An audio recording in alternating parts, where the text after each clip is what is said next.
Matthew chapter 14. At that time, Herod the Tetrarch heard the reports about Jesus, and he said to his attendants, "This is John the Baptist. He is risen from the dead. That is why miraculous powers are at work in him." Now Herod had arrested John and bound him and put him in prison because of Herodias, his brother Philip's wife.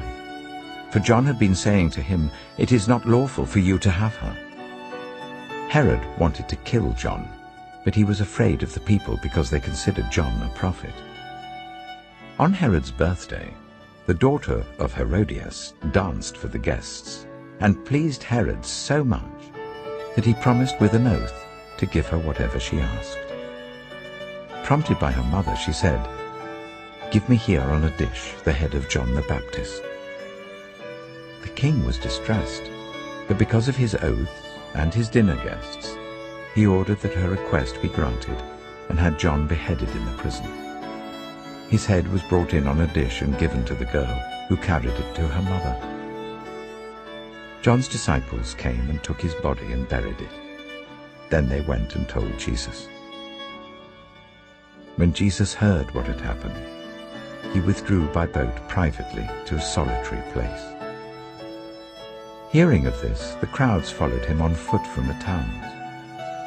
When Jesus landed and saw a large crowd, he had compassion on them and healed those who were ill.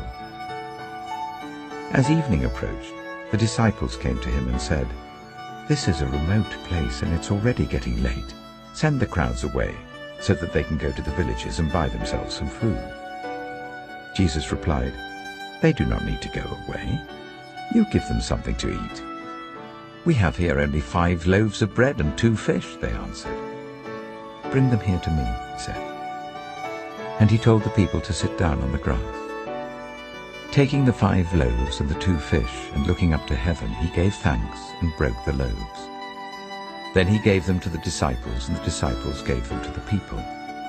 They all ate and were satisfied, and the disciples picked up 12 basketfuls of broken pieces that were left over. The number of those who ate was about 5,000 men, besides women and children.